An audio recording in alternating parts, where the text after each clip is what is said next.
Everybody, this week I'm with Daniel Breitwieser. Yeah, that's pretty good. That's pretty good? Okay, cool.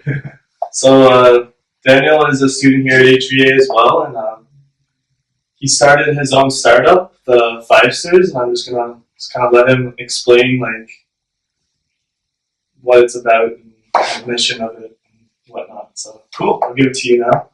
Thanks. Well, thanks for having me. Well, first of all, I think a little bit about my personal use. I'm a student here, but I'm also that's the least amount of time that I spend on studying myself. To be honest, right now it's like my last semester.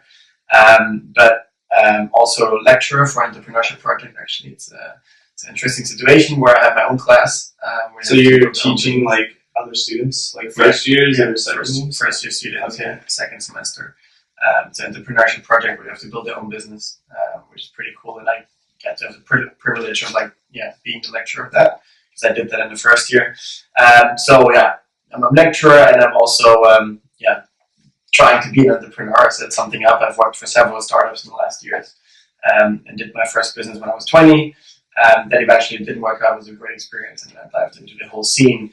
And so next to my studies, I did a lot of things on the side. So what was the first business that you did again? Like I forget which one. Yeah, that was this course that I'm teaching right now. That's why I'm so connected to it. Actually, like it was a 1-year course where you have to build your own company, and basically a student company, but a real company, like launch your product or service, not only write business plans, do the research. It was called Damn Spots, with like TripAdvisor, just cooler for unique venues in Amsterdam because we were bored of like only going to those trashy places in the center, and like being ripped off. So we wanted to see, okay, where are actually like the cool spots outside of the main squares and like the hidden ones, and then actually really unique. So we created the site where we featured like unique venues outside of the tourist center in several languages and also put deals on top. And then we became the best company of the uni. And then I made a real startup out of that, where we helped restaurants, bars, and cafes with like marketing because they love their food, and they don't really have a clue about, marketing and online, marketing and web design and all these things. So we had still the site that like supported them with those services, but then. So this was an app when you created. And that was a website. Okay, it was a website. Yeah, it was actually pretty cool. Like then I made it with like 6 people who were older than me, like not in this course, but. They joined the project, and we got an investor who had his own restaurant. Like he invested €6,000, or wanted to invest, but then last minute we had to stop because a big competitor came in from Germany into the market, and they approached our investor who had a restaurant himself, and then he told me, let's not do it. But that was pretty cool. It didn't work out. Experience for like how old were you then? Yeah, 20. Okay, 22. Yeah, I think 20. I just 19, 20. We started the student company with 19, and then that probably just 20. So you guys start school later than here? Most? Yeah. So the thing is, I took a gap year as well. Like I finished school, I think, with 18. Okay. High school, and then 1 gap year, which is what I can recommend to everyone because. Yeah, no, I didn't do a gap year, but I know a lot of people that did. Yeah. I mean, it's not so. It's getting more and more common. I mean, in Germany, where I'm from, it's most people just go to Australia, like Australia and New Zealand. It's still abroad, but it's like more like party for half a year and one can travel. I have one buddy that's in New Zealand right now. Yeah, and he's like, it's not much school going on there. Not much school going on there. Really nice though. Yeah, I definitely want to do that. I went to South America for 9 months and then did some internships before and after, and then came here to study. Yeah, no, this is like my first time in Europe, so I've been like traveling a lot. Yeah, like 12 countries so far. 12 countries. Yeah, I mean, you can actually cross them off pretty quickly. Right? Yeah, they're really close compared to in Canada. Yeah. It's like size of Ontario. Size of Ontario, which is one state, and it's like one province. Yeah. I mean, I'm half Brazilian. I'm also like, when you're there, it's like 5-hour bus ride is like nothing, and here you cross like 8 countries in that time. So it's that's what it was basically. Okay, so the Fypsters, like. So how's that going now? Is it? Yeah, I mean, so basically Fypster, like that's FYP, Find Your Path, and that's where it's originating from, but also the other P's like purpose, passion, and potential. So therefore the name Fypster. And we built this platform, and we're still very early stage, and still discovering where we can really, come up with a model that can turn into a business. But I did all of the things next to my studies, and at some point I met a guy at a startup here in Amsterdam. We really had the same drive, and entrepreneurial drive and passion, and we thought, like, there is really, there's not really a platform out there that helps young people discover, what they are passionate about, and also discover the true potential outside of just, uni courses. And both me and either him, we didn't really learn much at uni. Like, this course was amazing because it was so practical. It was, but it more hands-on. Exactly, like build your own company basically. But all this other stuff, like this content actually that you get, is just to pass exams. And then in the end, what do you know? You know nothing basically, right? Yeah. Most of that stuff you forget because it was an all-nighter. At least it was in that case. It was in my case. It was like that most of the times. And so we were like, okay. At the same time, we have a lot of content online. It's growing, like knowledge and blogs and podcasts and everything, which I listened to a lot. And I got into sales more and more through that, and then also got jobs here in sales in Amsterdam, did internships. But I got all the knowledge, by myself actually, and so did he have the same problem basically. And at the same time, we were seeing like there's so much out there, like social media, where it's about entertainment, chatting with friends, and that's all pretty cool, but there's no real value add in like terms of personal development. Yeah, no, I agree. So, and then like I listen to like a lot of podcasts here, and like I'll get like hints, like stuff that just interests me, like on the internet, like astronomy. I'm really interested in, like self-teach myself. Yeah, a bunch of that. Like I don't know, university. I find it's more like unless the prof is really good, it's like you don't get much out of it for sure. Like, exactly. So. I mean, if you listen to podcasts or blogs, it's like more real life. Because it's actually people that are living right now in the startup scene or wherever. It's not scripted. Yeah, it's not scripted. It's just honest reflection, and but on the other hand, like in terms of finding what you're passionate about, you also need skills first, and then on the other hand, you have like LinkedIn, but so many young people don't really use LinkedIn as much as like it's basically just like business professionals like adding each other and growing their network. But it's not really for young people to discover things that get inspired and really connect with like-minded people. LinkedIn is good for like finding jobs, though. Yeah, for finding jobs, maybe. Yeah, but like more like corporate jobs, not like or like little startups too. But no, it's not more about finding yourself for sure. It's not. Yeah. Because that's the first step, right? Finding yourself, like finding what are your strengths. And obviously, you need experience to do that. But also, on the other hand, you need to be able to reflect, and you need to get guidance on like, okay, what's actually out there. And that's not, really provided. We didn't find any platform that's really helping young people uncover or discover what's out there, and also how is that connected to their potential, their skills, and also what they're passionate about. So out of that idea, we're like, okay, let's create a platform for that, and we're still finding our ways how that can look. So far, what you see on Fypsters, you see a lot of blogs. We're launching our podcast series now. It's pretty cool that you're doing that because I'm doing it also a lot with entrepreneurs, with people working startups, with people with social impact, like mostly millennials who share their, honest career steps and their struggles. So on the one hand, inspirations through blogs, podcasts, and also launching videos. And then we want to give people the tools. So list all of these cool things that you can learn, right? Through apps, through sites, through services where you can learn skills, right, on your own pace, and not in a classroom, but right, either in front of a computer or other means. So to give young people the inspiration, tools, and at the same time, we want to build a network where people can actually connect with like-minded. So you kind of want to create sort of like a Facebook sort of deal, but like directed. Yeah, I mean, it's more to the younger generation. Yeah, well, some people call it a meaningful Facebook. That's geared towards personal development and professional development. So it is kind of niche, not literally everything. Yeah. I don't want to know when you take a shower, when what food you eat tomorrow. That's not the point. That you can do it on other platforms. But we want to build a career discovery platform. That's for sure. And the community will be part of that. But right now we're figuring out the first steps. Okay, how can we help young people actually discover alternative career path that you don't hear about in university? Because I don't know what you feel, but in universities I feel like, and that's what I've heard from so many people all across Europe and everywhere I travel, is that you only hear about the same, mostly corporate career path. I don't know if that's different in Canada. No, it's the same thing. Like our classrooms are actually like a lot smaller. I mean, a lot bigger. Sorry, like 200 kids in the classroom. Yeah. and then teachers just are reading like lecture, stand there and talk the whole time. Yeah. But like off the PowerPoint. So like, what's the point of going to class when you can just go home and read the PowerPoint Absolutely. in like 30 minutes instead of sit there for 2 hours? Yeah.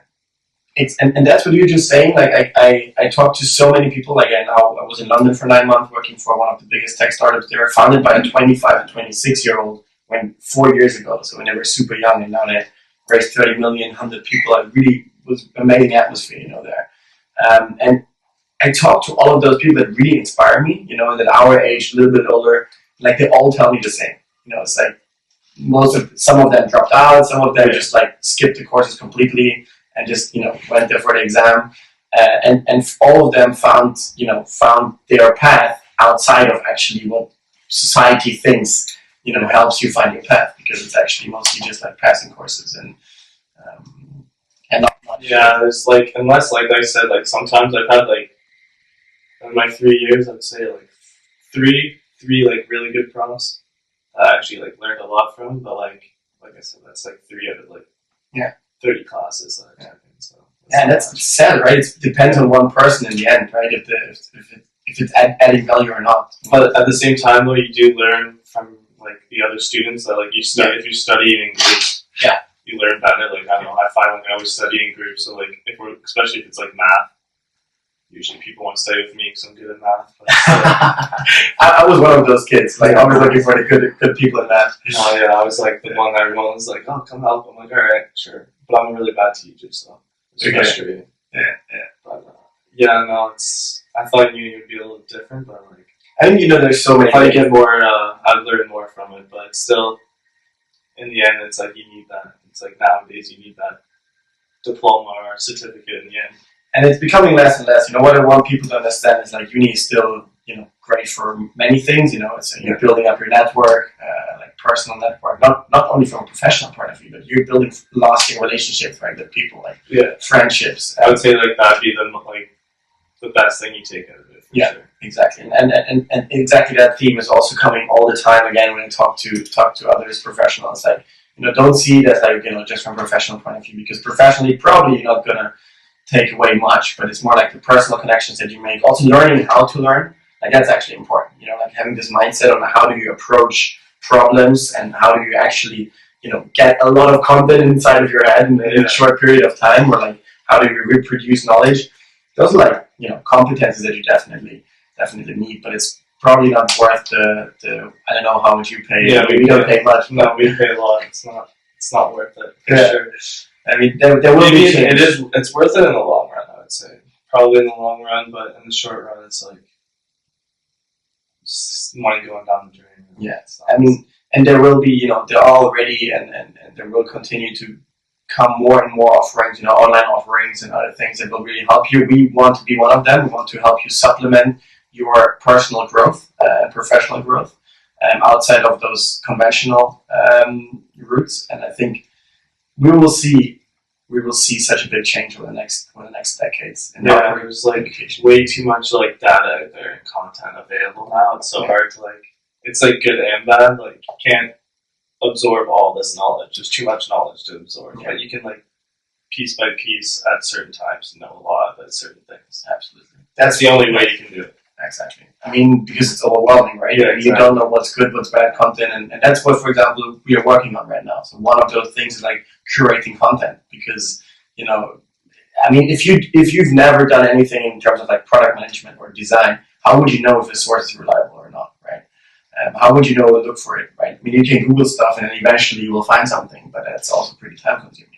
So making sense of all of that data is definitely one of the crucial aspects, and what we are working on. Also, many other platforms are kind of getting into. It's an interesting field. Yeah. Another question: how does your idea to like grow your network, like grow the members of Fypsters? Like, what's your plan overall, like so far for that? Yeah, I mean, in terms of one thing that I've realized over the last couple of weeks and months is that to really build a startup, and I don't want to take that too like in this tech startup style way, because what we want to build is we want to build something that leaves social impact and that really impacts people's lives. That's the most important for me, and really empowering the new generation. When you're talking about vision, like that's my vision, is to really empower young people to live the best version of themselves, right? And to not just follow a set path because their parents tell them or society tell them, but then they really are unhappy with what they're doing, and not living up to their full potential. So that's what we want to build a solution for. And for that, it's like the member growth. I think that will come once you have a service and a product that's actually really easy to use, and that's really like solving many of those problems in a really easy way. And that's what we are building now first, because actually from a terms of like custom acquisition point of view, or like user, that comes after that, because the problem is that we've been doing that initially. So I've been to a lot of events, like in Paris and London and everywhere, in Barcelona. We have a very big network now with entrepreneurship societies and all of that. And one thing that's really important, and also for listeners, it's like, don't start with acquisition before you really have the service or the product, even if it's very basic. Because there are many strategies that we want to go, and especially like through growth, through ambassadors and university partnerships, like association partnerships, and many other things that you can do. But actually, it's about building the product and service first, and we've been doing it the other way around, which is wrong. It's a learning experience. That's why I love also being on the right, because you learn constantly, and then you realize, okay, now it's time for a change. So do you eventually want it on a sort of an application that people sign up for? Probably will become a closed network at some point, or a program where it's definitely going to be. Nowadays you need an app either way. But yeah, we'll see how in which form. You can have a web. Do you have already people that are software people And that's exactly the next point. Actually, today I'm meeting with someone actually in 1.5 hours, because it's great. In startups, I don't know. Have you ever worked for a startup or tried to build your own? Not really. No, not really. More big companies. So it's it's really that's when you see how important it is to have different people with different skill sets. Not only with tech or business, but also personality wise and everything, and that's pretty interesting. I had a couple of people working with me now, and you're constantly looking, okay, what is the minimum amount of people, but also what's kind of to really build something, but also what are people that can give you valuable input. So it's like a balance. I find those IT guys are so hard to find too, because they seem to be really quiet and keep to themselves. Yeah, they're always in hiding. Still looking for, because they're actually building stuff right in the basement. Not all. I just had a coffee with a friend who. Not all of them, but he was having a coffee and he was coding. So that's how it mostly goes now. Those digital nomads. But tech people are pretty hard to find. Good tech people are hard to find, and they have also obviously right now, as everyone is building an app, everyone is building a website and everything. It's they get tons of offers. Also, the corporates are after them. So it's not easy. But on the other hand, those are also just people like you and me. So it's when you convince them with your passion, with your idea, and they believe in it just as you do, then there's no difference in what skills they have. I'm pretty good at what I'm doing. I've been doing sales, business development for a while. If people also, if you get job offers and everything, at some point you're well, do I want to work with this person? I can get a job and get paid, right? But what does it actually am I using my skills to really leave impact in terms of for myself and for others? That's what I'm thinking right now, and that's what many others also out there. The guy I just talked to, he told me the reason why he chose to work with this guy is because it was a social impact app. So they are doing something for volunteers, and he studied computer science at Oxford. He had a lot of offers. He was I'm young, I want to do something cool, I really want to leave social impact. And he was it's actually hard to find companies that are not only paying you for stuff, but to, there's a lot of volunteering, but there's not a lot of paid volunteering. Most of those companies are just looking for an extra hand, but you definitely need something to provide yourself to, especially for students. But sometimes becomes also a little bit exploitation, right? Exploitation of talent. It's a weird period right now. Everyone is looking for kind of teammates, wants to build something, but then sometimes you gotta do stuff for free, but you can't also do it for too long because at some point you gotta. Yeah, especially if you create a product and if you offer it for free for a certain amount of time, gotta make sure you don't give a lot away for free because it's hard to start when someone gets a bunch of stuff for free. It's hard to start charging them for it. Yeah. That's like for like also if you're like doing an app, if you like have a free app and then eventually try to make it paid, like a lot of people won't end up paying for it because it was free. Yeah. Like adding all the extra add-ons, I've seen like find a lot of apps are getting like that were free and now they're not free. It's like it's hard to. It's very right. You see it with SoundCloud, right? SoundCloud recently just like pay $90 premium and stuff. It's like I get it, but at the same time, it's like you can find there's still other stuff out there you can use. So. I mean, I'm now realizing, and it's a good point to bring it up because that's also in terms of like business model and tech and everything. It's like I was just reading this blog where the guy's like, don't raise money too early, and just try to scale and grow before you don't have this business model or like you don't have actually people paying for something. Like if you can do it initially via like connecting people by whatever, email, SMS, and they pay you for something, do it, and then grow from there, And that's also what I'm looking now. Okay, how can we actually initially even do something where people would like to pay for and then scale that, and not the other way around. But mostly nowadays it's about doing something that people will use, grow the user base, and at some point we will figure out how to charge them. So, yeah, it should be better to work the other way, but it's hard for sure. Yeah, I'm not too. So is this your last year in school, or? Yeah, supposedly. Maybe. So I was supposed to graduate in July, but I have only 3 courses left right now, which I'm hopefully finishing in a couple of weeks, and then my thesis. So I decided to postpone my thesis until next September or upcoming September. Yeah. So how long do you get for your thesis? Is it like? I think a couple of months, like 5 months. You get 5 months to write a thesis. 4 months, yeah. How long are the thesis this year? Because I know it's a lot different. Good question. I should know, but not 100% sure. Is it like 10,000 words, 15,000 words? Oh, maybe it's not that bad. I have like 40, 50 pages. It's a lot different over here. Like, why doesn't he know? But I don't know. Yeah, something in that range. 40, 50 pages. It's fine. I mean, I don't.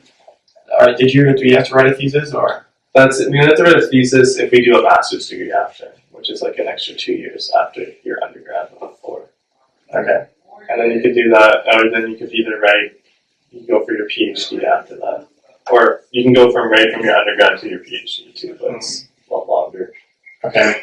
But it's like, if I do a minor here, it doesn't count as a minor back there. Like I just get the credits. Like I don't even think if I did a thesis here, I don't think it would translate back as a master's. Okay. No. Hell no. No. That is those weird concepts. I mean, I think it's good that you have to write a thesis in the end. Depends on what you write. Like my girlfriend just finished hers in London. I managed to to write about my startup or Fypsters, the we want to build. But then I also, with a lot of fluctuations and uncertainties at this moment, it was like, okay, let's just do it next semester and have time to work on that, and then don't want to rush it. I personally, my girlfriend always told me sometimes it feels like you have a rush to live, which is not necessarily true. It's just I did a shitloads of stuff next to my studies, and right now I'm just like, okay, I'm here in Amsterdam. I want to work on that thing, and that's actually what I want to take time to develop and see if it works. If it doesn't, it doesn't. But I'm 100% convinced, even 100% of making it work, and all that. The thesis. It's like if it's just that, I can write it from wherever. I can finish it whenever. I'm privileged to not have this time pressure right now, but I guess actually most people don't. They just think, oh God, I gotta get this job now. I gotta start. Yeah. It's like. I mean, I have some savings to sustain myself for that period, and then just try do what I love and see if it works out, and not pressure myself into anything. That's good. Yeah, I'm not too sure. That's about all I was looking for today. Okay, cool. All right, man. Well, Thanks. Thank you. Been a pleasure. Yeah, sounds good. Stop. Okay, it's gonna stop. Okay, we're good.